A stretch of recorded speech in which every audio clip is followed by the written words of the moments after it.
Hello,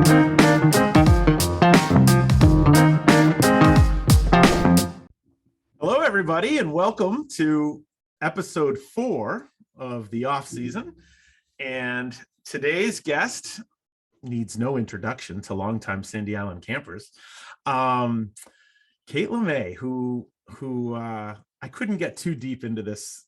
I can't believe I got to episode 4 before before I asked you to join. But I mean, Kate, I am so excited to talk to you in this format as opposed to our daily work routine. And I'm going to start with just a little bit of my experience of you coming on to Sandy Island. So I've talked about it enough already. You know, I'm a lifelong Sandy Island person, started going when I was 8 years old. And the director at that time was a guy by the name of Bob Andrews. And he was this larger than life character to an 8-year-old coming onto the island. Like, wow, the guy who makes all this happen. and then of course he was only there the first, I think, couple of years that I was a camper. And then by the time I did what by the time I turned 16 and I was like, I definitely want to be on staff. The director at that time was a guy by the name of Nate Tadaro. But he had a son, Dave, who was my age and who worked with me on staff and remains a lifelong friend. And Nate, too, kind of a larger than life figure. My first boss, the first guy who was in charge of me other than my parents while I was sleeping away, first time I spent more than some time away from home. But anyway, the directors that followed him were people that I knew that had worked at Sandy Island previously. So Russ Carlston followed him, and then George Pacheco, again, a guy I had worked with. And then at one point, and it was early in my adult camper experience, all of a sudden there was a new director, and it was a woman. And believe it or not, I think the first thing I heard about you, and I don't even know if this is true or not, but I think I heard that you had a master's in outdoor education, meaning like you actually had like gone to school to do this stuff, whereas previous Sandy Island directors were, just people who kind of, to my knowledge, this was kind of their summer gig that they fell into. And so I was like, ooh, this is a changing of the guard. And I was recently married at the time, and my wife Cassie had first interaction with you before I did, and whatever the interaction was, she's, oh my God, she's great, she's fantastic, this is gonna be fantastic. And so that was my introduction to Kate. And oh my gosh, I love it. But of course we've gotten to know each other better. And so I think I want to start with, as I do with a bunch of people, your Sandy Island origin story. Like, how did you come? Yeah. Well, thanks for that retelling of all. I love it. And I just want to say, Angelo, I had a chance to watch the Mary Driscoll show last night, and I'm so happy you're doing this, because I feel like we talk about camp all the time. It's my whole life. It's all I've ever known. It's literally been my whole life for 25 years or whatever, 23 years. And I realize like not a lot of people get to hear the behind the scenes chitter chatter of camp love. Yeah. And they all have it too, right? All our campers that are listening, anytime you talk to people, they love Sandy Island and they want to talk about it. They have their own versions. So I thank you for making this, because I mean, in my dreams, this is what I would have done, and I just never did it. And so now that it's happening and you're doing it, I'm like, just couldn't be more excited, couldn't be more proud. And I just loved the conversation with you and Mary. And who were your other two guests? So these will publish, I think our plan is to publish every other week on Friday. Yep. So Guest number 2 was Ann Gudis, who's I love it. Yeah. head of the current camper committee, and whose husband is going to be running in the Boston Marathon very shortly in support of camp, I believe. Yes. Yep. So Ann was my second guest, and then my third guest was Mark Hamilton, who a lot of people don't know who he is, but if they watch the episode, they'll learn who he is, and everybody knows his handiwork because he's the guy behind the Happy Feet project, which is just doing so much to make cool paths and get us out of muddy, swampy places on Sandy Island. So so I wanted to get like a real, I started out with people who have had impacts that people across weeks can see. Yeah, it's so great. Yeah, and those are some legends, like already recruiting legends. And it is my favorite part, which is going to be one of our later questions of this gig, is just getting to know all the people, right? So so my origin story is that I'll start with, I was like 22, I think. I had no idea what I wanted to do with my life.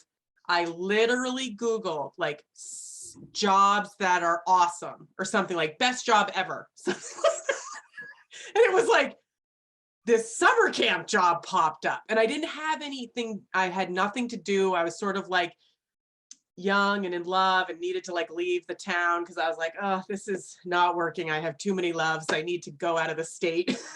And ended up at a camp in New Jersey, and it was a YMCA camp, as their arts and crafts director. So for a single day camp. And then that led me to pursuing a master's degree in art education for art education. Yeah. So it's literally it's outdoor. I have a degree, a master's in education and environmentally conscious art education for traditional camps. Okay. So it wasn't far off. No, I'm the highest educated person to play with popsicle sticks in the United States, right? Yeah. And that did get me far. Like that degree, it was paid for by half by the Y, half by the University of the Arts. And it led me to a lot of opportunities with Y the USA. I traveled all over the world teaching about arts and crafts, like literally Prague. I mean, they flew me to California. Wow. I was just this trainer. So this is in your 20s. I ran camps. Yeah, and in my 20s, before I had kids and before I even knew this camp existed. And then my mom was sick, so I was at that camp for 8 years. It was called Okanagan. That was my big camp. So I did Stockwell Day Camp, Metalionic Way for girls, Okanagan for boys. So they were a tri-camp camp, just like our camp. And I worked my way up to chief of staff, which is an important title for when you're 24 or something like that. Yeah. And my mom wasn't doing well. She was sick, and I felt like I needed to come home. And so I had gotten married. So I was a young married person, and my husband bought us a house near my mom. And I had this concocted a plan that I was going to live in New Hampshire and run a camp in New Jersey for half the year, much like we can do now. I was so ahead of my time. At that time, they were like, no, that is unheard of. You have to stay here or no job. So I got sort of fired, but not really, from my camp job. They said I could keep it, but I had to stay. But I'd already bought my house in New Hampshire. So I was unemployed for like a week, Angelo. It's a very stressful time. Yeah. And a friend of mine emailed me a marketing position here at the Tadaro Center. And it was like a marketing director. That was my job. And so who was posting for that job, if you don't mind me asking? George Pacheco. So that he hired me, and he hired Artie Lang, our former exec, at the same time. So Artie got hired to do associate executive director. I got hired to be the marketing director because I literally didn't know the job was. And so I probably would have applied for that too. But so then at some point when George was rolling out, because he had some medical stuff happen, they offered me preliminarily, they were like, will you be the interim Sandy Island director? And I was like, no, I will either be the director or I will not be the director. Like, you are not interiming me, you know? I couldn't believe it. I was like, what? This is a crazy request. Like, what are you doing? Wow. And they said, okay. So him, it was Len Romano, who was actually in charge at the time. Len was like a guy in the association office. And so that's how I got my job. And yep, I was the first female, and I was not from Sandy Island. Yeah. But this is one thing. I mean, there's so many things, and I don't mean this to turn into like a complete gush fest, but like there are so many things about your approach to running camps and how you came into Sandy Island and what I've gotten to know over since then. There's so many things about you that I admire, but one of them is, you did come in cold, and you came in meaning you didn't have a Sandy Island history, right? Like, and you fit in fast, meaning like you really, I think it would have been easy to come into that situation and say, what are these crazy people? And maybe you did think, what are these crazy people and who are they, and so forth. But it didn't show to us. It just showed that you wanted to know everything about that community and be as involved in it and steward it to the best of your ability. And I really admired that, Kate. Well, thanks. And it's, the best thing is getting to know the people, for sure. I was so blessed. Like, you had Mary on. The Weekenders were my introduction, right? Mary, Beth, Doug, Sandy. At the time, it was just Sandy. She wasn't married yet. Tim, of course. I think that was the crew. And I did early preseason with them, and I would literally cook breakfast, because I was literally unqualified to do anything else. Like, I could clean, I could cook breakfast, I couldn't even cook lunch. Like, I wasn't even that good.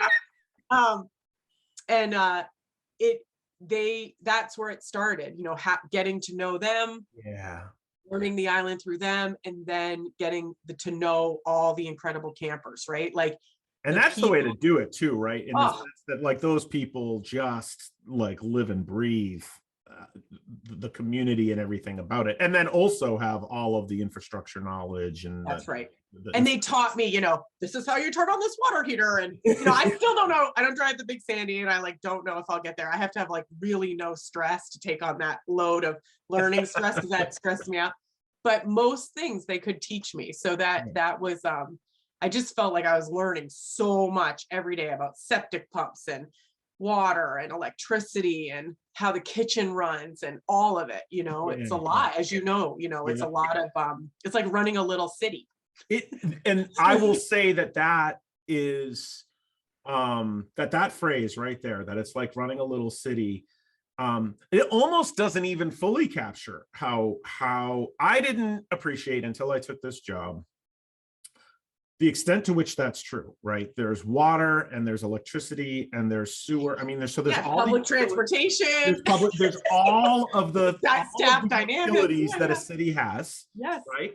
But on top of that, and yes, they're less sophisticated, right? Like, our public transportation doesn't look like the T or something, but it needs to be turned on and turned off every year, right? Like, because, for years, I, of course, have been going to Sandy, and you're walking around the island and you see those little black pipes that are laying in the woods, and whatever. Oh yeah, I guess those carry the water, but like, they're laying above the ground, and they can't lay above, and there can't be water in them in the wintertime. And so all that stuff has to be turned on and turned off. And I didn't have nearly enough appreciation for the labor of love that goes into just making it happen, like just turning the systems on and seeing and turning them off at the end of the winter. So you're right. It's like running a city, and it's like running a city that has to be opened and closed every year. With brand new staff every year. Mostly. Yeah.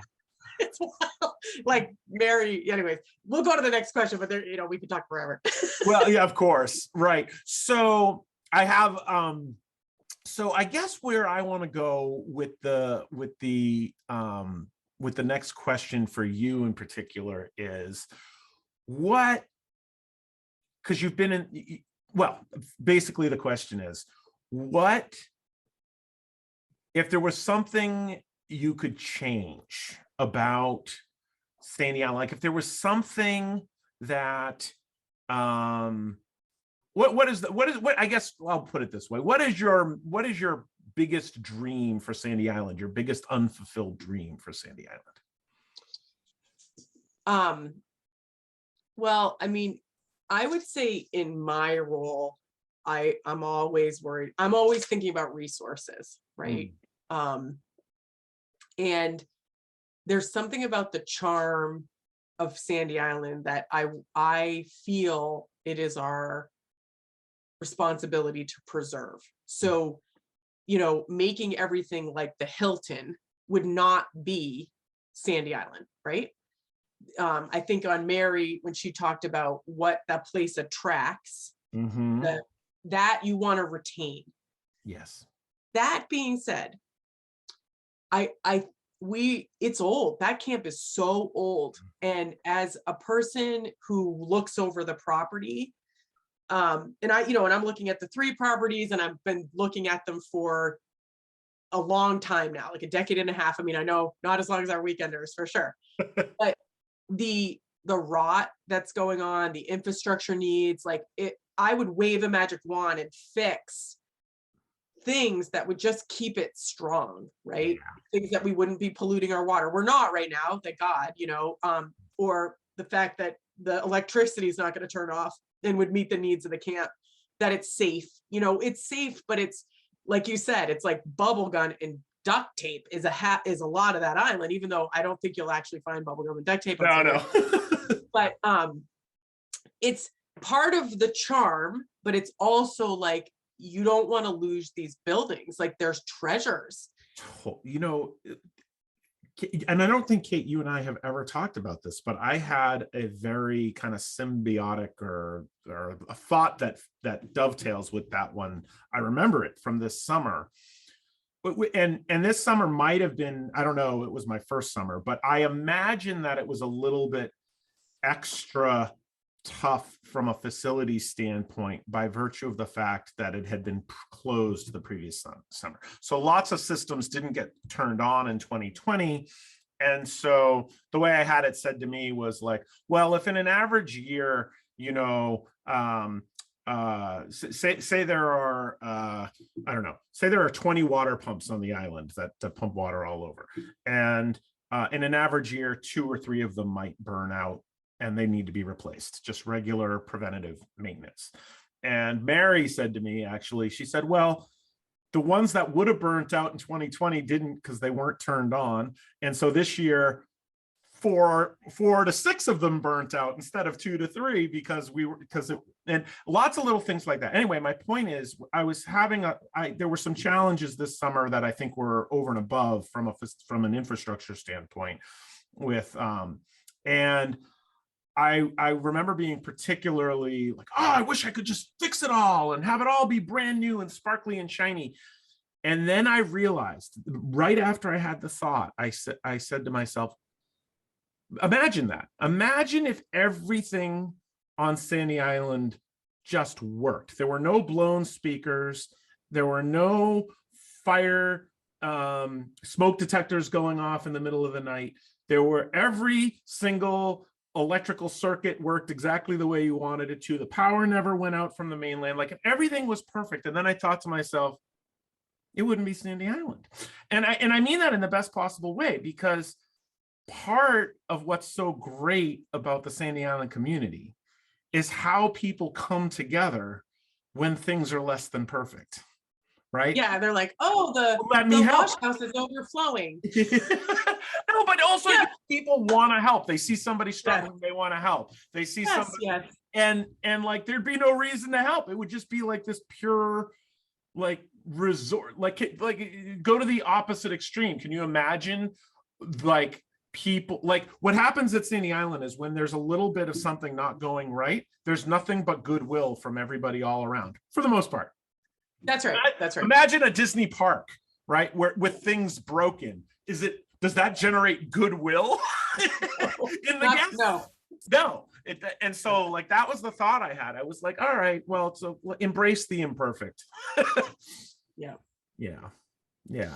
So I think for me, that my answer is that there's enough resources and bandwidth on the staff team to maintain the property at a level that we're like, yeah, this is what needs to happen. So a lot of the camper comments or feedback that we've gotten, some of them have been on the list for 15 years, and they're still not done. And I'm embarrassed as the leader, like that we Oh, can't seem to get that done. But the truth is that there's so many things that there's a, like, I will accept grace, you know, from yes. people around what we don't get done. And, you know, if you're listening to this and there's something that's really frustrating you about the island, like, let Angelo know. And then, Angelo, you know, if you need me, just let me know, you know, I'm here for you. Yeah, so that's what I would wave my magic wand about. And we, you know, what's cool about this community is that we are as strong as our vision and articulation can be. So if you feel passionate about something, I would really recommend to go to the office and sign up that you would like to be considered for the camp committee when a spot opens, because, you know, not right now, but someday soon, right? One of those spots will be open for your week, or if, you know, that you're in an open week right now, we are looking for people.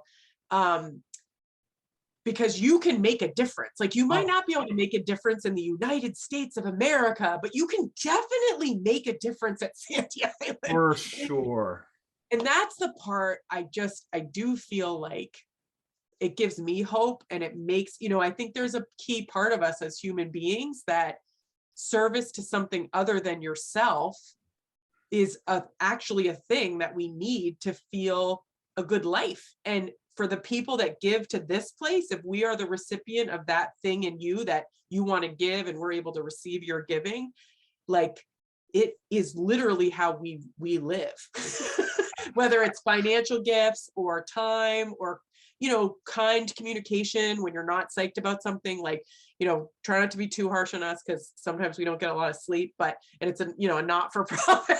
That's just doing the best we can. But you know, yeah, like, we can make a difference together. It's truly stronger community, you know? Yes. And we, and you're in the making a difference, the ability to actually improve somebody's life and experience, or even just a moment. That's right. That is absolutely part and parcel of the Sandy Island. And everybody does it in different ways. There are ways that campers do it, and there's ways that staff do it. And there's ways you watch the young 16-year-old staff come on and be able to do it. Like, it's great. It's beautiful. It was actually, so some people will know who Fran Gingras is and some people won't, but Fran was part of my very early Sandy Island experience. He was a young 16-year-old staffer the same year I was in 1988. And then as we grew into into adulthood, we had kind of different paths. And he didn't really become an adult Sandy Island camper with his family the way I did with mine.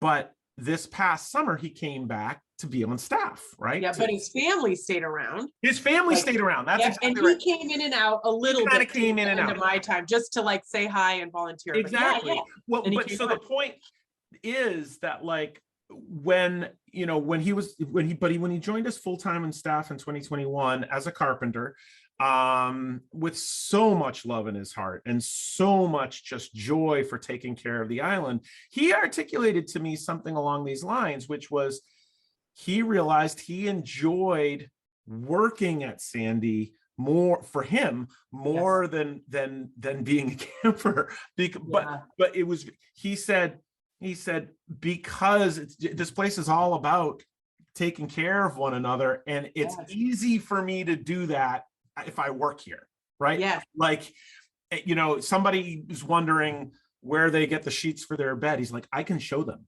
And that's right.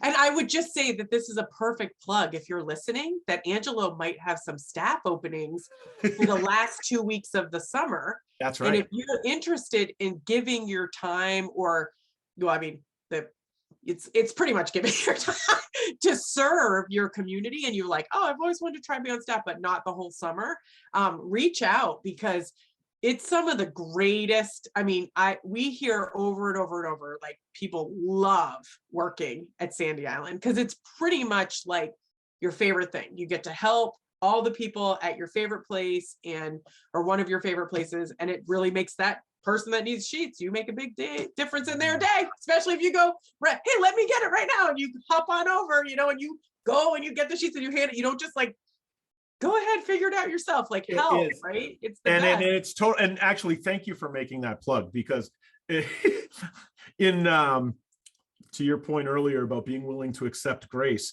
this is a point I would definitely accept help or grace or whatever on, because it truly, I underestimate, of the things that when I stepped into this role, that I had a picture of what it might be like.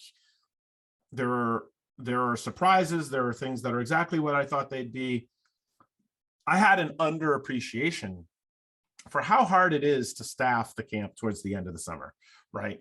It is truly and I imagine this has changed over time. Like when I was a kid, I'm pretty sure most schools started after Labor Day. Correct. And the idea, and I knew some pretty sought after high school athletes that worked at Sandy Island when I was there, and they didn't need to leave to go to lacrosse camp or swimming camp or whatever. Sports start earlier. Yeah, And now with all of that stuff, with sports starting earlier, with college just starting a little bit earlier, with even high schools starting before Labor Day, it's very, very, very tricky to staff the island towards in those late weeks, 8, 9, and Labor Day weekend. And those campers, of course, look forward to Sandy Island with every ounce. They deserve the full experience. Yeah. And so for anybody who is listening about, who would be interested in being able to spend a week or two on the island towards the end of the summer and experience it from a slightly different angle, it is a neat opportunity. Yeah. Yeah. And we also do still have a couple spots in the kitchen. Yep. That, so if anyone's looking, we're still, and we got, I think, a couple of jobs at the kids camp too. So we're just heavy plugging. We'll use this as our staff. Yeah. Recruitment video. So here you go.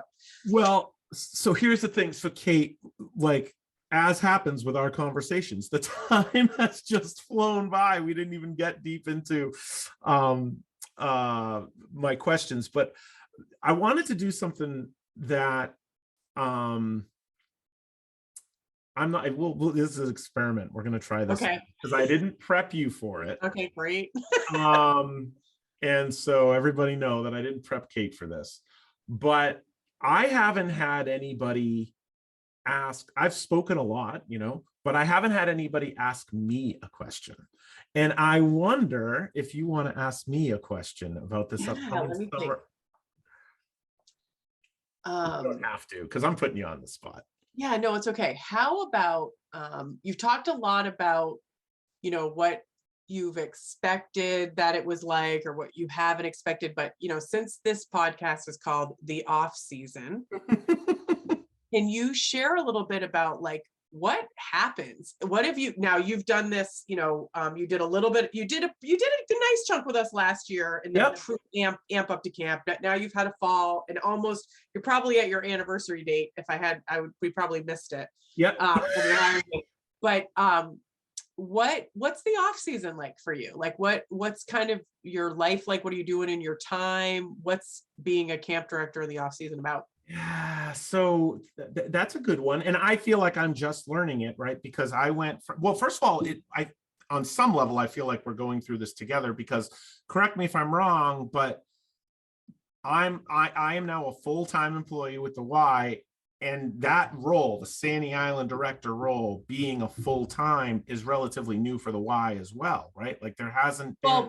I was full-time. You Tyler were full-time. Okay. Yeah. But we also had like double jobs, right? So I was doing this job and this job, and so same with Tyler. So you're the first like just Sandy Island director with no second job. Yeah. So, but I will say, so last summer, I'm going to answer the question in kind of a roundabout way, but so last summer was deeply satisfying, but also intensely challenging in ways that I knew it was going to be a challenge, but it was even more of a challenge than I expected. And I think when I say more of a challenge than I expected, I may have been naive about my expectations, but we were all coming back. There's just so many unknowns around COVID and those rules changing leading up to the summer. And of course, you and I have talked about how Another one of the beauties of Sandy Island is, the phrase I like to use is, it's an oasis from polarization. And there was polarization out there in the world, lots of people with lots of different feelings about the right way to handle COVID, right? And so all of the challenges associated with opening and with doing something that was going to be safe and that met the rules we had to live in from the state and from the association, and doing all of that and having everybody feel good about it, because this place is so important to so many different people coming from so many different angles, and doing it in a way that I just felt an intense kind of responsibility to have the summer go well. So that layered on top of, as we just talked about, some of the facility stuff that was a little bit tricky, but also the difficulty staffing. And this wasn't pure to Sandy Island, but like, it was just, we couldn't have internationals come because they couldn't get visas. And so anyway, all of that is to say, I got to the end of the summer, I got to September, and I took a deep breath, and you told me this would happen. I took a little bit of time to go, okay, now what can we do? Like, where can we focus our energy so that we can have a super successful summer 2022? And it was abundantly clear to me that having a staff that was robust enough, meaning just enough human beings, and that truly desired to be there, like there's a zillion things that need to go right to have a great summer, but like that one's first. Like, yeah. I had a little bit of a retail career before this, and in that retail career, I developed the philosophy that I kind of still hold, which is happy staff, happy camper. Like, back then it was happy employees, happy customers, but it translates at Sandy Island to happy staff, happy campers. Like, if the staff is feeling really good about their roles and enjoying their summer and doing a good job, it just sets the tone and the vibe for everybody. And I talk about this with the staff too in training. I talk about how our job is to deliver the service. You know, we got to cook the food, we got to clean the dishes, we got to drive the boats, we got to deliver the luggage, we got to watch the water on the waterfront. We deliver the service, and that's normal. But we also kind of model the behavior, like when the staff is having fun. So anyway, all of this is to say that I was very strongly of the opinion that really focusing and doing everything I could to build the best staff I possibly could, you know, with people who wanted to be there, and with enough people, that has been the biggest chunk of my focus in the off season from a work standpoint. From a personal standpoint, it just, I literally go to bed almost every night. I just can't believe how lucky I am to have this role, that not just for all the reasons that, like, but it fits so perfectly with my lifestyle now, right? I took this job at a time when my personal life was changing dramatically, and I became a single father, and so the ability to, you know, in the on season, live at Sandy Island with my son and have him be able to be in that place all summer long is just such a gift. I mean, such an enormous gift. And it's a gift to him, but it's also a gift to me. Like, I'm not cooking him meals, right? Like, there's the dining hall, and he's not up in my grill about wanting me to turn on the internet and all. And they have friends everywhere. Friends. Exactly. He's a single child. Yeah. So like he almost gets siblings when he's at Sandy Island. So there's that benefit. But then in the off season, I get to do this job, as you point out. I can do it from here. Like, we're on Zoom, I can zoom in, I can work from home, I can be here when he gets home from school. So just from a logistical standpoint, it just works so well for me. And so my off season is about being a at-home dad working from home, And then pretty soon here, we're going to start doing weekends up at the island, getting ready. And then we move up there in mid-June. That's great. Yeah. What do you think, Angelo, like when you think about this beautiful staff you've built, what, hopefully some staff are listening to this, and then I think it would help the campers to understand like what as the role of the leader of Sandy Island, which, I laugh, like it can be minute as like no one cares and no one knows who the director is and it doesn't really matter, they're on vacation, right? Like I try not to be too grandiose about the whole thing. The other side of it is that, the way you talked about Bob Andrews when you were a little kid and you were like, whoa, this is Bob. There's for sure that too, like for young kids or for people that really, there's campers that they take us under their wing. Like I watched each person that came in, and that same person that helped get me situated with Sandy Island did the same thing with you, did the same thing with Tyler, did the same thing with Anya. I got to watch that. And that really mattered. Like, I just want to say to those campers and the camp committee and the people listening, like, you may not realize, like, you were the reason I was able to understand what was happening. Or so as your role as director, what do you hope for, like, when you say build this strong staff and they have this, like, what is your intention with leading this group of people, campers and staff through this time together at Sandy? Like, how do you think of that? So I think of it, and this is again, sorry if this is a mush fest, but it goes back to one of the ways in which I admire you. Early on, before summer 2021, you shared with me that you oftentimes will have one word that is your theme for the summer, right? And I'm not sure what mine is yet for this summer, because I feel like it's a little bit of a cop out for what I did last summer. I'm not changing it or something, but like you can do a 2-year word, just so you know. Well, but anyway, so the word for me is stewardship. It is, and just expanding on that slightly, it's stewardship for two things. Like we're holding on to and protecting the physical place, right? So there's taking care of Sandy Island, the place, but almost bigger than that to me is taking care of Sandy Island, the community. And by that, again, I already touched on it, but it's just so deeply important to me that place, that culture, which is maybe in some sense seemingly more and more kind of unique and different from what exists in a polarized world, like that the thing about people who are different, truly diverse people, not just diverse along the kind of the proxies for diversity, whether it be gender or race or religion or whatever. I feel like those are proxies for diversity. I feel like real diversity is diversity of thought. Yep. And so those people come together, and in a lot of places, it's getting harder and harder to get people with diverse thoughts to even be in this.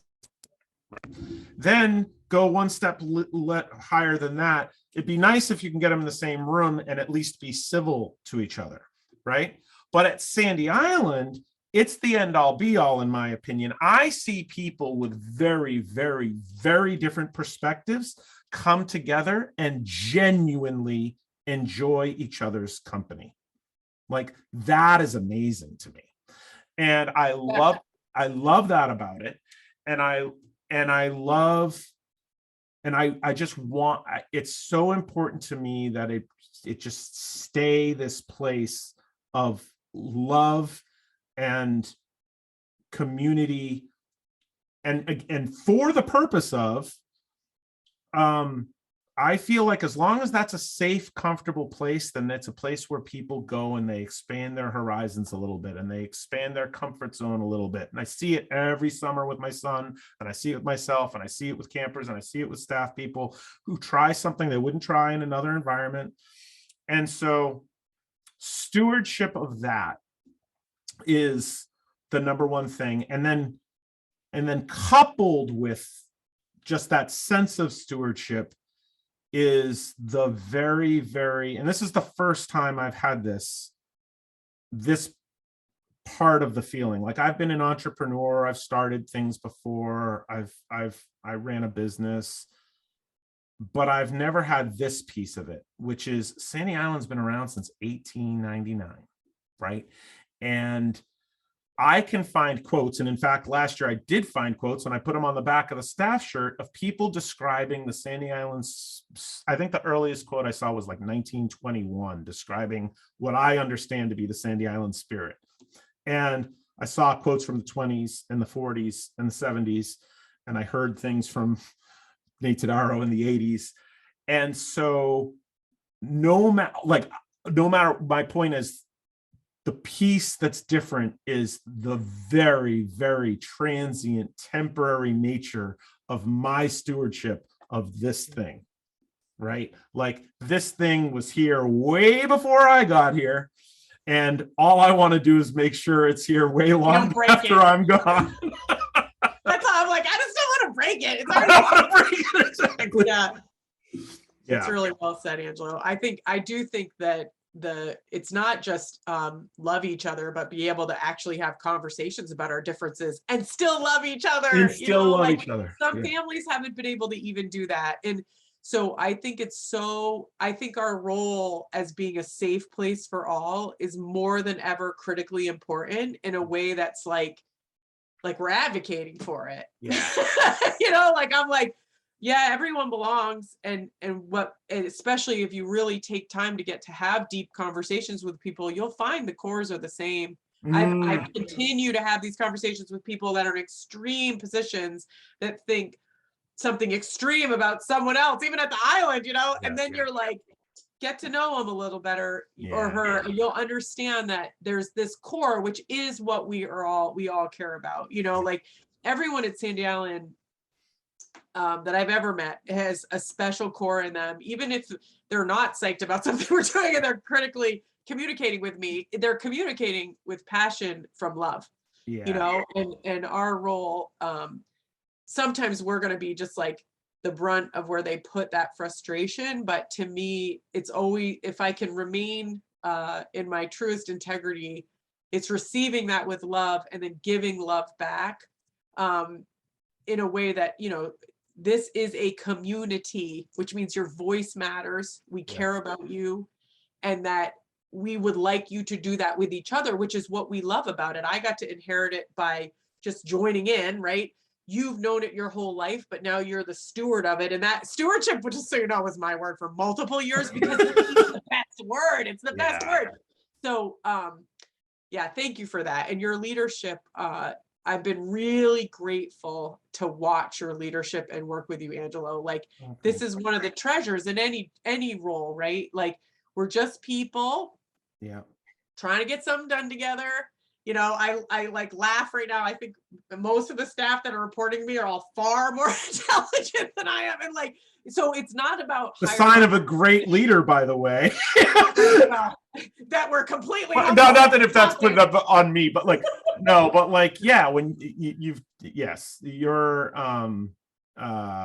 ability to set the vision and now find people who like have certain specific skills to execute that vision is pretty awesome. Well, and I think the key for me is like, how do we unleash it all? The gifts within each other that like, and that's the true thing in Sandy, right? Like, all people that go to Sandy have some form of their gift being shared. Sometimes it's that, they need deep rest, right? And they're going there to get deep rest. Sometimes it's reconnecting with a child or with a parent or a sibling or a friend from before. Like, whatever they come on that island needing, I always feel like that island knows what we need. And that we have a role of taking care of her, like, how do we care for that island so that it does last for generations to come? I always think of Roy Rizak or Chris Brown or Sarah Clarkson, when I think about these things. And we do, in our roles, we get board members to work with, staff to work with, and then when we're lucky, usually at work weekends and stuff, we get to know our campers better. And Yeah. so, you know, that just that's what's the juice.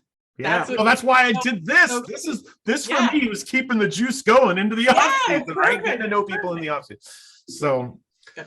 well, we've gone a little bit over, Kate. I'm not surprised. We so- started late, so Yeah, I think fair I enough. think it's gonna work out okay. Okay. Thank you for doing this. Thank you for supporting it. Everybody, if these conversations are you know, interesting at all, go ahead and subscribe and Yeah, like, subscribe, share with your do all friends, that good stuff. put a comment in the below. That's Tell us it. what Yeah. any other questions you have for Angelo, Yeah. put it in the comment. And I'm also excited to have suggestions of people. I've got a list a mile long of people that I want to talk Yeah, to. who do you want to talk to? Yes. But I'd love suggestions as well. So I guess with that, we're going to close this one out. Kate, thank you very, very much for your time. And I'm sure we'll be talking again probably later today on some very specific thing. All right. Thanks, thank you, everyone. Angelo. You're doing great. And congratulations on the launch of this podcast. And if you are listening, thanks very much for tuning into this. I think that Angelo's series is going to make a big difference here. I love it. I'm so excited this is happening. So thanks. Thanks, everybody.